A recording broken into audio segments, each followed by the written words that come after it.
Hello everyone, this is Harish and welcome to the epic nursing. दोस्तों, एक और medicine के बारे में डिस्कस करेंगे आज। रॉक्सीथ्रोमाइसिन टैबलेट, इंडियन फार्माकोपिया, सेंट्रोक्स 150 ब्रांड नेम से आ रही है। यहाँ पे देखिए, रॉक्सीथ्रोमाइसिन कौन सी कैटेगरी की टैबलेट है? एंटीबायोटिक। कौन सी कैटेगरी की है? एंटीबायोटिक। ठीक है, 150 mg में आती है। कितने mg में आती है? 150 mg में। देख लेते हैं क्या क्या यूजेज हैं बेसिकली रॉक्सीथ्रोमाइसिन के। तो चैनल पर अगर नए हो तो सब्सक्राइब कीजिए द एपिक नर्सिंग को और बेल आइकन को प्रेस कर लीजिए ताकि लेटेस्ट नोटिफिकेशन आप तक पहुंच जाए। हम ऐसे ही लेटेस्ट वीडियो लेके आपके सामने आते रहते हैं। तो चलिए बिना किसी देरी के शुरू करते हैं।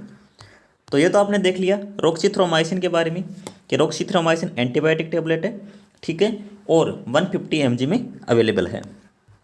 अब इसके यूजेज की बात करेंगे कि क्या काम में आती है।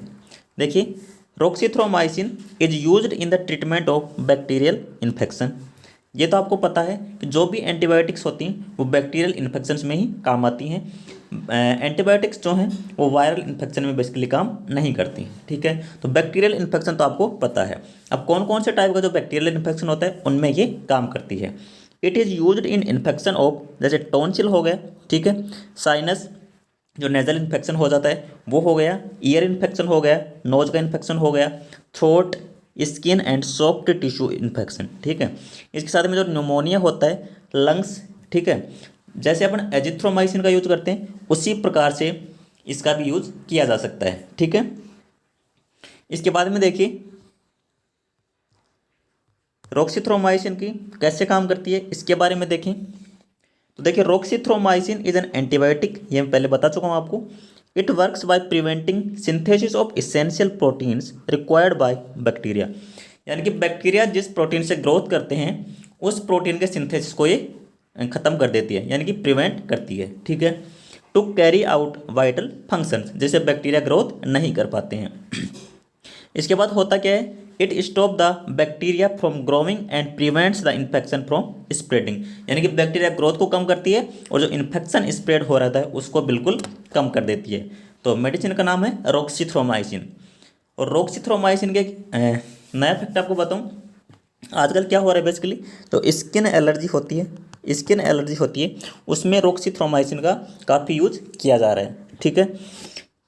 एजिथ्रोमाइसिन के साथ में रॉक्सीथ्रोमाइसिन का जो कॉम्बिनेशन रहता है वो डेडली कॉम्बिनेशन रहता है।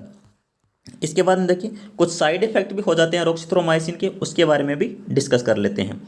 तो जो कुछ तो कॉमन साइड इफेक्ट होते हैं, जैसे नोजिया वोमिटिंग हो गया, डायरिया हो गया, rashes, headache, dizziness, flatulence, itching, epigastric pain यानी कि पेट दर्द हो रहा है, डिक्रीज एपेटाइट, ठीक है, भूख का कम लगना, यूटिकेरिया, इचिंग हो रही है पूरे शरीर पे, angioedema, swelling of deeper layer of skin, यानी कोई टिश्यू है उसके इस स्वेलिंग हो रही है या फिर स्किन के अराउंड कोई भी टिश्यू है उसके स्वेलिंग हो रही है। इंक्रीज्ड वाइट ब्लड सेल्स, ठीक है, या सोनोफिल्स, यानी कि इन्फेक्शन के चांसेस भी बढ़ सकते हैं कभी कभी, जैसे वाइट ब्लड सेल के काउंट बढ़ रहा है, ठीक है। ब्रोंकोस्पाज्म, श्वास लेने में दिक्कत हो, हेलुसिनेशन, परसेप्शन में दिक्कत हो रही है, उसको कन्फ्यूजन हो रहा है। Increased liver enzyme, ALT, SGT, SGOPT और सुना है आपने सबने, वो इसमें इंक्रीज हो जाते हैं।